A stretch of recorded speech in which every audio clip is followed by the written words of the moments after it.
Pinasapasa na yung mga platot kutsara dito, mga tinidor, mga unsa pa na diha. At hinahitanik at ito na yung aking isang amigo dito sadyang nakpakahayahin. Kita ko yung gwapo kong kasama dito, nangutkot sa ulo. Binawat ko na lang, hindi ko na lang pinasailoy.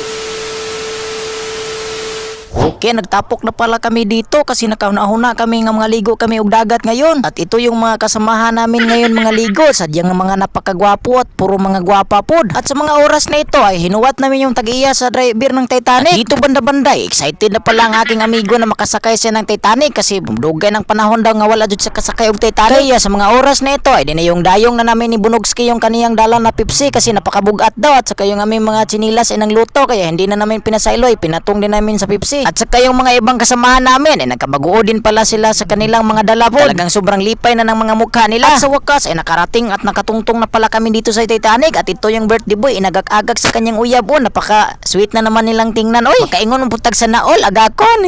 Dito mo talaga makita yung tunay na pagmamahalan. Sa ilang libong sandali ay nakatungko na pala kami dito sa Titanic. At ito na yung aking isang amigo dito sadyang napakahayahay at napaka-relax lang niya. Napakakursunada na yung magbatog-batog sa tumoy na dila ba jud ka mamulangoy. At sa habang naglalangoy yung aming sinakyan na Titanic at biglang lumakas-lakas yung mga alon dito, sadyang napakahadlok-hadlok talaga, baka matuwang kami dito. Pero ang ligon-ligon mo po din ng Titanic dito. Ang galing magmaniho ng kapitan. At hindi na tayo magpalabig dugay-dugay, umabot na pala kami sa aming gipadulngan. At dito na, nagkagubot na kami, nag-andam na kami dito kasi mga ako naman og sugod. At pinasapasa na yung mga platot kutsara dito, mga tinidor, mga unsa pa na diha. At hinahini lang sa pagsukad ha, baka magka-paul-palte dito, wala bala tayong repere dito. At saka wag nyong kargahan og taman yung mga plato ninyo, baka tayo ma-overload at dakipin tayo ng LTO. Grabe kalaki labagid ang mga violation pag tayo nadakip ng LTO.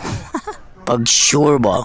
Kaya sa mga oras na to ay murag na human-human naghukat yung uban. At saka ako dito ay nagkuha na po ko sa kuwang dito mga 7 cans na mga sudan. Hinahinay lang ako sa papangitag pwesto kay murag ng action man tog overload. At dito banda-banda ay nagkapuliki na sa pagpangaon ni aking mga kauban. At ako pa jud ko kasugod kaya asa man ko ani pumwesto kaya nakauna-una ako na doon lang ako sa unahan padulong. At saka nakita ko yung isang punuan ng talisay at dito na lang ako pupungko. Kay mahihain man ako pag ako'y nagkakaon. At dito lumapit yung kuy-kuy dito at sabi ni kuy-kuy ay ayaw ko kay wakay panghuna buling mong kamot. Bali pod kang iruwa ko roy, napakabati ng batasan mo kinsa may nagtudlo ni mo ana.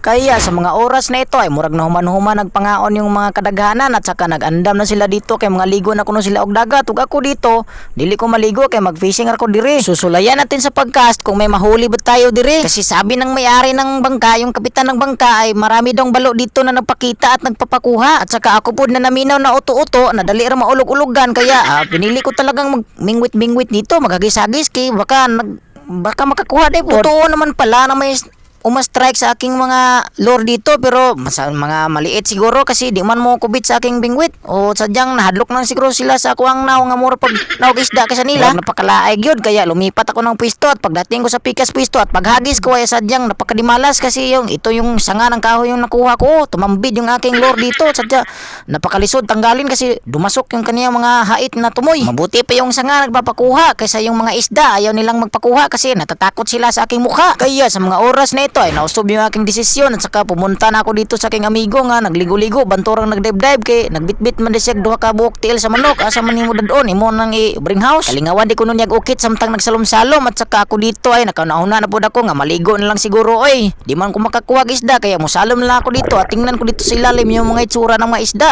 kaya okay na okay pala dito mangoy ako dito sa ilam na parang ukoy at saka dito nakita ko yung isda dito na murag tiger at paglili ko dito oy mga ibis maraming ibis dito sa ilalim ng bato at saka dinugho niya yung isa at paglangoy ko dito sadya napakadami talaga ng mga isda dito sa ilalom napakaganda talagang tingnan yung ilalim ng dagat at saka may tiki-tiki dito nga nagkamang-kamang sa ilalom po na nagkalubog dito banda-banda nakakita ako dito ng mga tuyom na mga iba't ibang kulay murag nasa Avatar ibang klaseng mga tuyom ito sadyang napakalami siguro ito pag ito yung tumuslok sa iyong tiil pamilya pala sila dito one happy family ito yung mga tuyom dito at saka pagtawas ko dito ay sadyang napakanindot talaga sa ilalim nakita ko yung manong dito at saka pagduol ko nila ay nagtagay man din sila dito og tubak saka kita ko yung gwapo kong kasama dito nangutkot sa ulo at saka tinagayan ako ng tubak kay buwan naman sila nga dili unta ko moinom kaya dinawat ko na lang hindi ko na lang pinasailoy ininom ko na agad at padugangan ko sana ayaw naman yung dugangan kaya ito na yung baso bahala ka na dyan. Chill lang yung aking amigo dito, taga-tagay ng tuba, huwag kang magpalabig tagay ng tuba.